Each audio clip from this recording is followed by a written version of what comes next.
오늘 저희들이 같이 나눌 말씀은 마가복음 4장 21절부터 29절까지입니다. 신약성경 마가복음 4장 21절에서 29절까지입니다. 저와 여러분이 한 절씩 교독하도록 하겠습니다. 또 그들에게 이르시되 사람이 등불을 가져오는 것은 말 아래나 평상 아래에 두려 함이냐 등경 위에 두려 함이냐 함이 아니냐.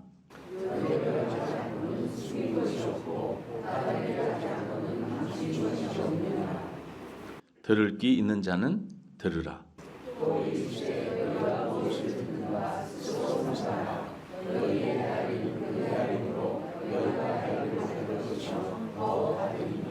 있는 자는 받을 것이요 없는 자는 그 있는 것까지 또 빼앗기리라.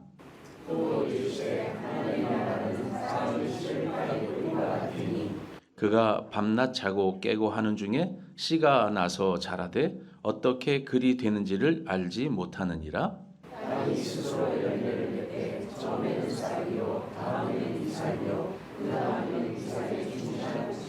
같이 읽겠습니다. 열매가 익으면 곧 낫을 대나니 이는 추수 때가 이르렀음이라. 아멘. 기도하겠습니다. 하나님, 오늘 부족한 사람이 하나님의 말씀을 전하기 위하여 하나님의 말씀의 단에 섰습니다. 하나님의 말씀이 말씀되도록 온전히 증거하는 제가 되게 하시고 우리 성도들 같이 그 말씀에 아멘하고 화답할 수 있는 성령 충만한 시간 되도록 우리의 각자의 마음을 살펴주옵소서. 예수님의 이름으로 기도드립니다. 아멘. 안녕하셨습니까? 예. 아까 찬양을 하는데 기뻐하는 찬양을 하는데 이게 얼굴들은 안 기쁜 것 같아서 제가 뒤를 안 쳐다봤어요. 왜냐하면 제 얼굴도 좀 덜 기쁜 것 같아가지고 그래서 이렇게 가사에 저를 이렇게 맞추다 보니까 말씀하고 삶하고 이렇게 일치되는 게 얼마나 필요한가 그런 생각을 한번 해봤습니다. 성경을 볼 때 우리 성경은 세 가지의 관점으로 볼 수 있습니다. 오늘 특별히 복음서는 예수님께서 제자들에게 말씀하셨기 때문에 가장 첫 번째 청중은 예수님이 말씀하셔서 들었던 제자들, 그와 가까이 있었던 그들입니다. 첫 번째 청중이라면 두 번째 청중은 누구냐면 이 복음서를 기록해서 어떠한 목적을 가지고 이제 이 복음서를 받을 사람들을 생각하면서 그 시대적인 환경 있었던 당시에 특별히 마가복음은 이 로마에 있었던 이방인 그리스도인들이라고 하는 그들의 어떤 형편과 사정을 생각하면서 쓰는 글. 그래서 두 번째 청중은 그들입니다. 세 번째 청중은 누구냐면 오늘 우리들입니다. 오늘 이런 모든 성경에 있는 내용의 말씀을 들으면서 오늘 같이 나누는 것이죠. 마태, 마가, 누가 복음 공간서에 오늘 이 비유는 다 포함되어 있습니다. 등불 비유. 마태, 마가, 누가 이 공간 복음에 다 기록됐다고 하는 것은 우리가 한 가지 생각해 보셔야 될 게 있습니다. 어떤 거냐 하면 당시에는 양피지, 파피루스라고 하는 종이나 양피지, 양의 껍질로 돼 있는 거기에다가 글을 썼는데 글 쓰는 것이 굉장히 어려워서 당시에 전문적으로 글 쓰는 직업이 있던 사람들이 써야 되는 거였습니다. 종이도 많지 않았습니다. 그런데 이 내용들이 기록이 됐는데 이 모든 복음서에 이 내용이 공통적으로 기록이 됐다. 그러면 어떻게 생각을 해야 될까요? 중요한 것이구나. 당시에 우리는 이게 왜 같이 마가, 마태, 누가 이게 다 같이 똑같이 썼네라고 볼 수 있지만 왜냐하면 성경은 원본이 있는 게 아니라 그 원본을 계속 복사해서 했던 복사본밖에 없기 때문에 이것을 복사해서 봤을 때 복사하는 사람들이 충분하게 중복되는 건 뺄 수 있었거든요. 그런데 이것을 다 같이 넣었다면 거기에는 어떤 의미가 있지 않겠는가 이런 생각을 하시면서 보셔야 합니다. 마태복음과 마가복음, 누가복음에 이 등불 비유가 다 들어있는데 조금씩 달라요. 뭐가 다르냐면 맥락이 달라요. 그러면 성경은 맥락에서 봐야 돼요. 이 말씀을 어떠한 환경에서 이런 말씀을 하셨는지를 보아야만 그 말씀의 정확한 뜻을 우리가 알 수 있게 되는 것이죠. 그런 의미에서 우리 마태복음을 누가복음이 먼저 나오네요. 누가복음, 누구든지 등불을 켜서 그 그릇으로 덮거나 평상 아래 두지 아니하고 등경 위에 둔다. 이는 들어가는 자들로 그 빛을 보게 하려 함이라라고 되어 있는데, 제가 사실은 마태복음을 먼저 했다라고 생각했는데 마태복음 먼저 보겠습니다. 같이 한번 읽어볼까요? 시작. 너희는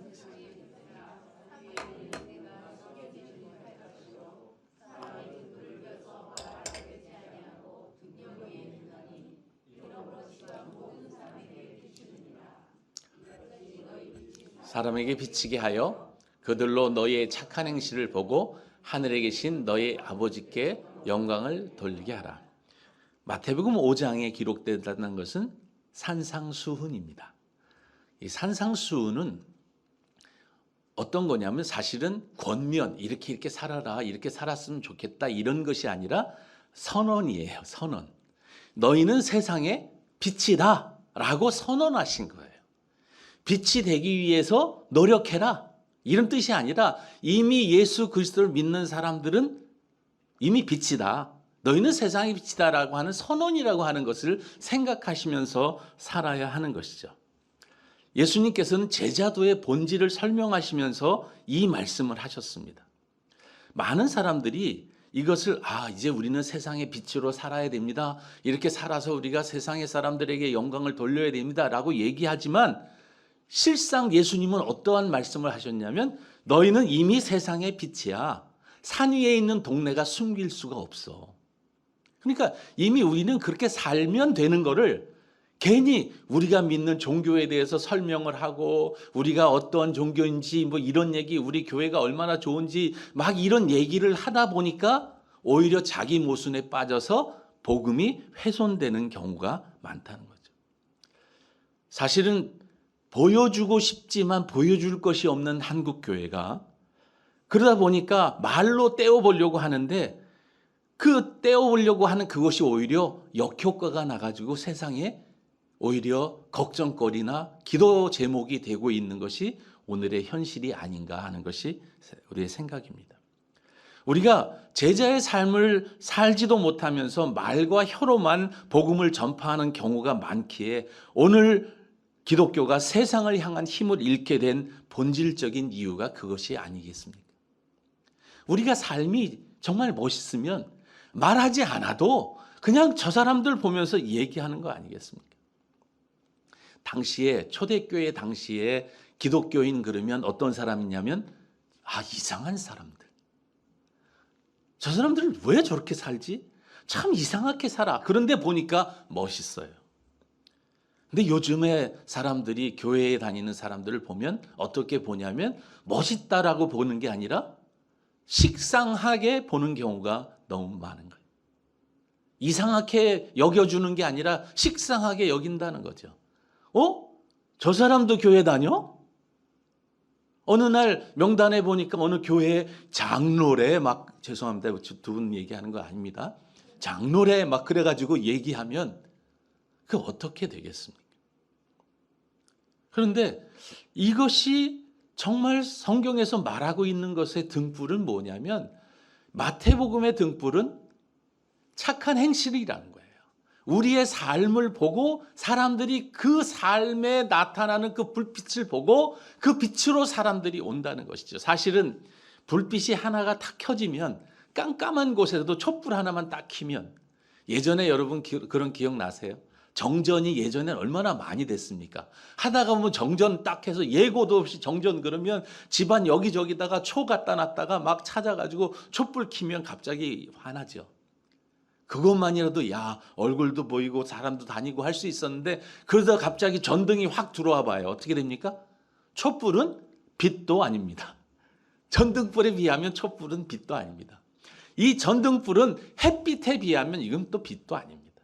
사실은 우리의 빛은 그리스도의 빛이 우리 가운데 있기 때문에 세상 가운데 있으면 우리의 그 환한 빛이 세상을 덮고도 남아야 되는데, 문제는 세상에 나가서 우리는 빛으로 살지 않고 어떻게 사냐면 세상하고 똑같이 그런 어둠 속에 어둠의 모습들을 가지고 구분되지 않게 살아가다 보니까 그런 것이죠. 여러분, 바깥에 나가서 이렇게 보시면 저분이 기독교인인지 아닌지 알 수 있습니까? 써갖고 다니지 않기에는 알 수가 없습니다.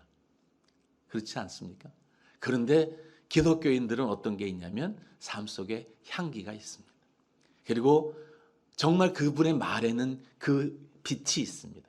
그분의 삶 속에 비춰지는 그 아름다운 모습들은 사람들이 보고 와, 저렇게 사는 사람도 있구나 이렇게 돼야 되는데, 요즘은 어떻게 하냐면 아니 그러고도 살 수 있습니까? 이렇게 될 수 있다면 그것은 오히려 문제가 되겠죠. 누가복음은 조금 다릅니다. 이게 넘기게 해주세요.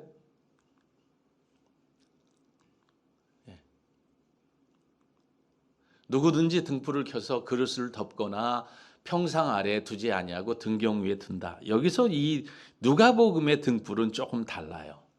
숨겨지는 이야기를 해요. 이는 들어가는 자들로 그 빛을 보게 하려 함이냐?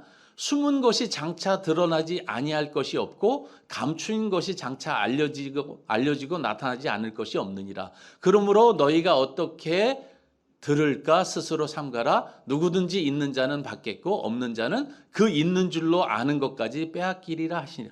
조금 비슷한 것 같아요. 마가와 누가는 전한 배경이 이방인들에게 향한 것이기 때문에 조금 달라요. 자, 누가복음에서 얘기하는 맥락은 어떤 거냐면 이제 하나님의 나라가 여러분들에게 전달될 것입니다. 지금은 베일에 가려 있습니다. 그러나 그 나라가 반드시 올 것입니다. 초대교회 기독교 신앙을 가진 것은 때로 그 당시 사람들에게는 죽음을 의미했습니다. 쉽지 않았습니다. 이런 믿음을 갖고 있다는 것을 알게 되면 핍박과 어려움, 심지어는 매질을 당하고 공회에 끌려나가서 심판을 받고 심지어는 처형당하고 사자의 밥에 던져지기까지 했던 당시의 상황 속에서 누가복음의 등불 비유는 사람들에게 오히려 큰 위로가 됐습니다.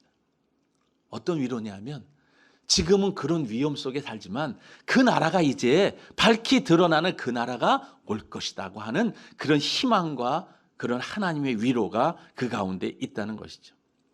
지금은 작은 등불 하나를 들고 세상을 밝히는데 어둠보다 더 큰 정오의 태양보다 더 밝은 예수 그리스도가 다시 오시는 그날은 온 세상에 환하게 밝히는 그러한 광명이 임할 것을 당시에 이것은 의미하고 있는 것이었습니다. 핍박 가운데 있는 성도들에게 이것은 큰 위로였습니다. 마가복음도 그런 맥락이 조금 있지만 또 다릅니다. 마가복음은 어떤 것이 다르냐? 마가복음은 앞에 우리가 지난주에 했던 비유가 여러분 기억나세요? 지난주에 했던 비유가 먼저 씨 뿌리는 자의 비유입니다. 근데 씨 뿌리는 자의 비유 그 다음에 지금 씨 얘기와 씨 얘기 사이에 등불 이야기가 들어가 있어요. 자, 중간에 이 샌드위치 구조, 양쪽에 이런 동일한 말씀이 있으면 가운데 있는 내용이 중요하다 이렇게 얘기했잖아요. 그럼 이 등불이 무엇인가? 이 등불이 의미하는 마가의 이야기는 무엇인가? 이것을 우리가 같이 생각해 보아야 한다는 것이죠. 사람이 등불을 가져오는 것은 보게 하기 위해서, 환하게 해서 사람을 보게 하는 것이라면 오늘 마가복음은 특이하게 23절을 이렇게 시작합니다. 들을 귀 있는 자는 들어라. 여러분, 씨 뿌리는 자 비유 지난주에 했을 때 똑같이 들으라 라고 시작하는 거 여러분 보셨습니까? 4장에 보시면, 여러분 성경을 한번 찾아보시면 좋겠죠? 4장에 보시면 들으라가 어디 나오냐면 4장에 3절에 나오죠. 들으라 하고 시작해요. 씨를 뿌리는 자가 뿌리러 나가서. 그러니까 지금 듣는 것의 중요성에 대해서 이야기하고 있습니다. 당시에 예수님께서 이 하나님의 나라의 복음을 갖고 오셔서 서기관들과 수많은 사람들에게 전하셨어요. 그런데 그들은 복음을 받아들였습니까? 받아들이지 않았습니다. 그들은 받아들이지 않고 오히려 거부하고 그것을 제대로 인정하지 않았습니다.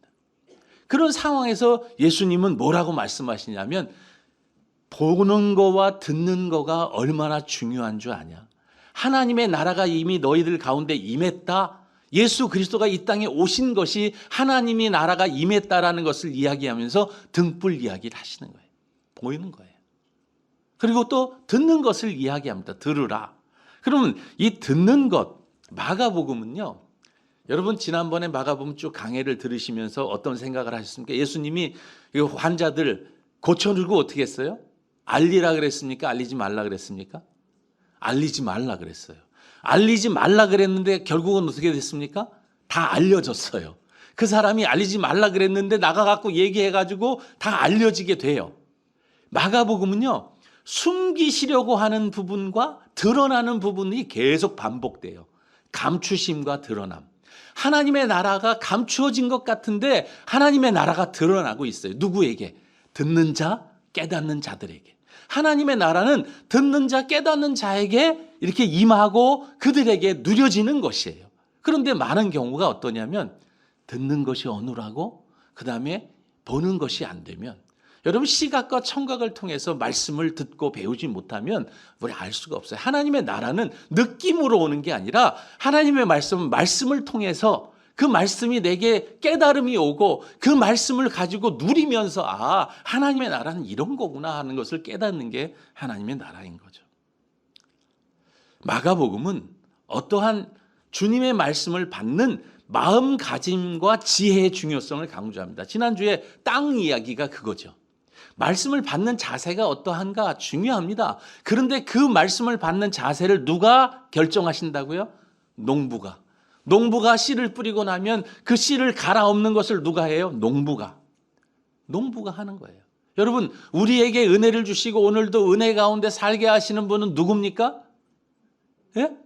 성령 하나님. 우리 가운데 기쁨을 주시고 우리의 삶 가운데 정말 하나님이 주시는 말도 못하는 평강과 위로를 느낄 수 있는 건 누가 주십니까? 하나님. 여러분 그 옥토라고 하는 것은 하나님이 날마다 나를 기경하실 때 옥토가 되는 거예요. 성령께서 내 안에 오셔서 나의 삶을 주장하시고 나와 동행하시면서 계속해서 나에게 그 이끌어 주실 때 우리는 하나님이 주시는 은혜들을 누릴 수 있는 거죠. 은혜는 값없이 주시는 하나님의 선물이기 때문에 그렇습니다. 예수님께서 하나님의 사역을 시작하면서 하나님의 나라를 선포했습니다. 그런데 당시의 사람들은 준비되지 않아서 듣지를 못했습니다. 나중에 여러분 열처녀 비유 얘기 나올 때 보시면 열처녀는 신랑을 기다리는 준비하는 사람들이잖아요. 근데 준비가 안 돼가지고 결국은 마중하지 못했던 어리석은 다섯 처녀의 이야기는 준비에 대한 이야기라는 거죠. 그들은 하나님의 나라가 오기를 얼마나 기도했냐면 특별히 서기관들과 바리새인들은 언제 하나님의 나라가 이 땅에 오실 겁니까? 간절히 기도하면서 그렇게 기도했는데 정작 하나님의 나라가 그들 가운데 임했는데 못 보는 거예요. 못 듣는 거예요. 하나님의 말씀이 선포돼도 듣질 못하는 거예요. 야, 놀랍다. 오, 괜찮은 말씀 하네. 어떻게 저렇게 권위 있는 말씀을 하네? 어떻게 된 거지? 라고 하지만 그런 거죠. 여러분, 오늘날 교회에서도 설교할 때 말씀이 선포됩니다. 오늘 목사님이 열받았나? 왜 이렇게 세게 얘기하냐? 막 그렇게 하긴 하는데 말씀이 내 안에 쑥 들어와서 자리 잡고 그 말씀이 나를 변화시켜 가지 않으면 이게 똑같은 준비되지 않은 거와 다를 바가 없지 않겠습니까? 하나님의 나라가 임했음에도 그 나라를 맞이하지 않는 유대민족을 향한 예수님의 커다란 실망이 오늘 여기에 담겨 있는 말씀입니다. 그들은 성경을 공부하기도 했고 하나님 나라를 배우기도 했고 하나님의 나라를 기다리고 있었지만 실제로 나라가 임했을 때 그들은 거부했습니다. 그런 그들에 비추어 오늘 우리는 어떻습니까?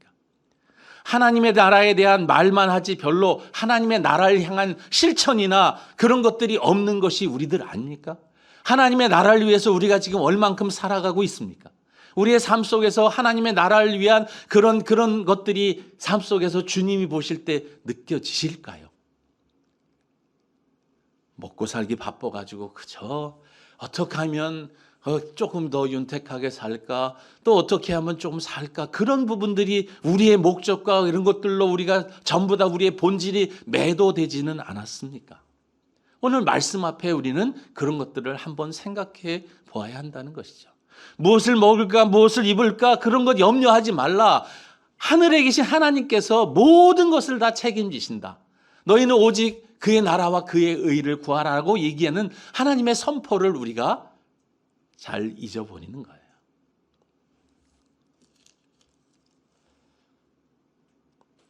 감옥에 갇힌 사람들도 있었고 순교당한 사람들도 있었습니다.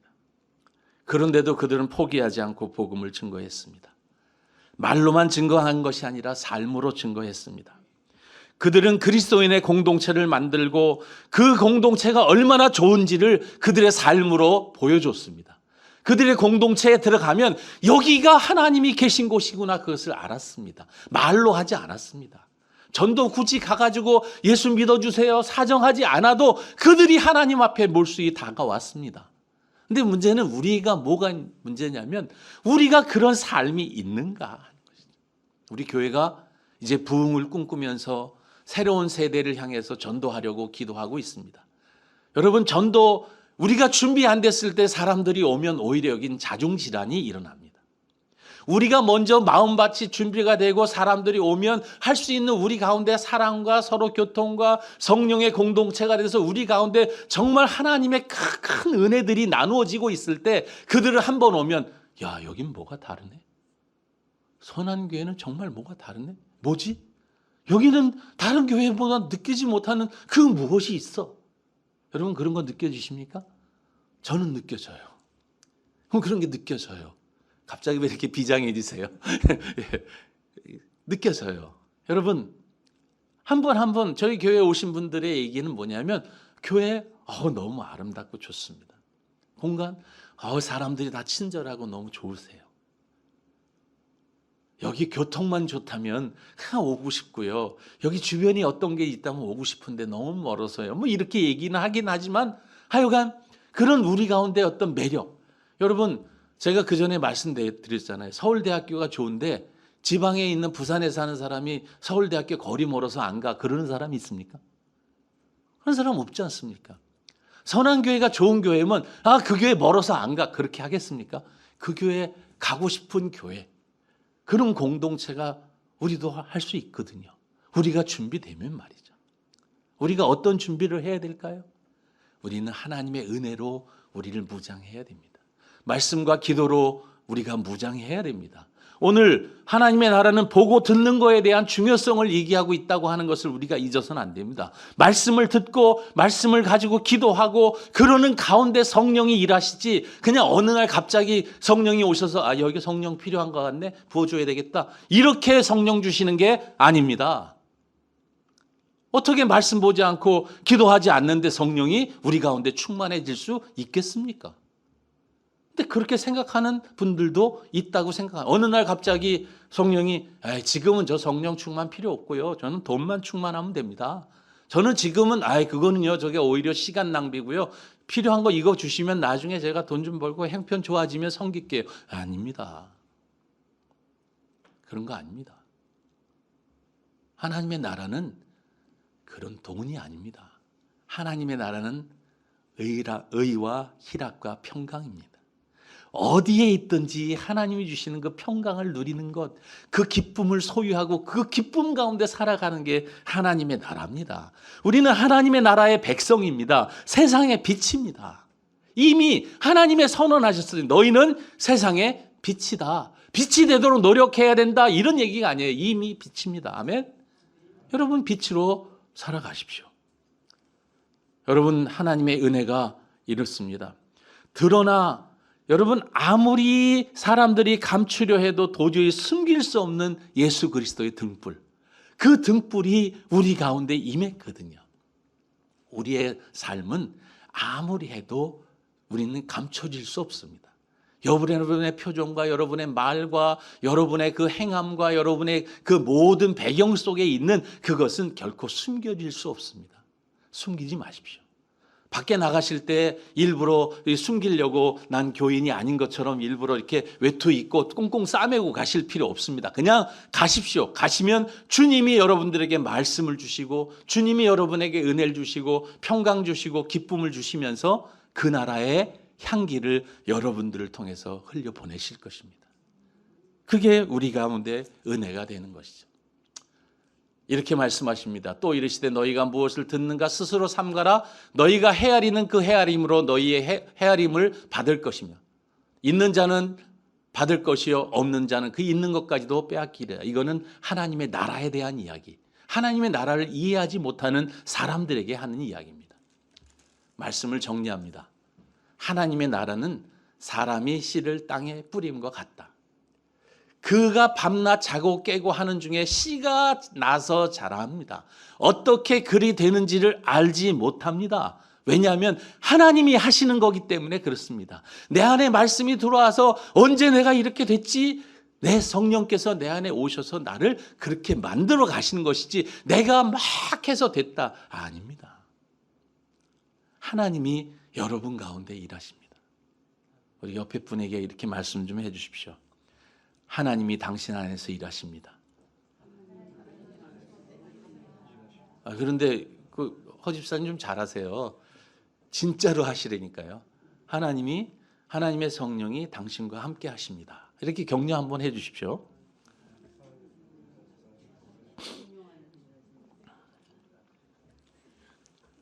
오늘 우리는 말씀 가운데 한번 생각해 봐야 될 것이 있습니다. 여러분, 말씀의 등불은 등경 위에 둡니다. 등경 위에 둔다는 것은 그 등불이 비추는 것이죠. 여러분, 하나님의 말씀이 나를 비추면 어떤 것이 될까요? 하나님의 말씀이 나를 비추면 나의 부족한 모습, 나의 연약한 모습, 나의 부끄러운 모습, 이런 것들이 드러나지 않습니까? 말씀이 나를 비추는 것입니다. 또 우리가 생각해 봐야 될 것은 우리가 말씀을 들었지만 스스로 삼가지 않다가 오히려 하나님의 헤아림을 받게 되는 그런 일들은 없었습니까? 이런 것들을 한번 생각해 보는 그런 한 주간이 되었으면 좋겠습니다. 여러분, 하나님께서 정말 보잘것없고 정말 나를 사랑하시고 나를 통해서 남들을 먹이고 살리고 그러는 열매와 알곡으로 하나님이 나를 만들어 가실 것입니다. 그것이 하나님의 뜻이기 때문에 그렇습니다. 나는 부족하지만 하나님의 위대함은 그 부족한 나를 들어서 하나님의 위대한 도구로 사용하시는 분이 하나님이시기 때문에 그렇습니다. 나는 위대하지 않지만 하나님이 위대하십니다. 그 주님과 동행하시는 저와 여러분이 되기를 주의 이름으로 부탁드립니다. 기도하겠습니다. 하나님 아버지, 우리의 부족함을 감춰주시는 주님, 말씀을 통해서 우리의 연약함을 치유하시고 회복시켜 주시는 주님, 우리는 세상의 빛으로 우리의 등불을 켜서 예수 그리스도의 빛을 세상에 보낼, 세상에 나누어 줄 그런 사명자입니다. 그렇게 살 수 있도록 우리의 환경들을 만들어 주시길 원합니다. 건강을 주시고 하나님 필요한 지혜와 능력을 주시고 필요한 물질도 주시고 세상 일로 염려하지 않고 오직 주님의 은혜를 향해 달려갈 수 있도록 하나님 역사하여 주옵소서. 예수님의 이름으로 기도드립니다.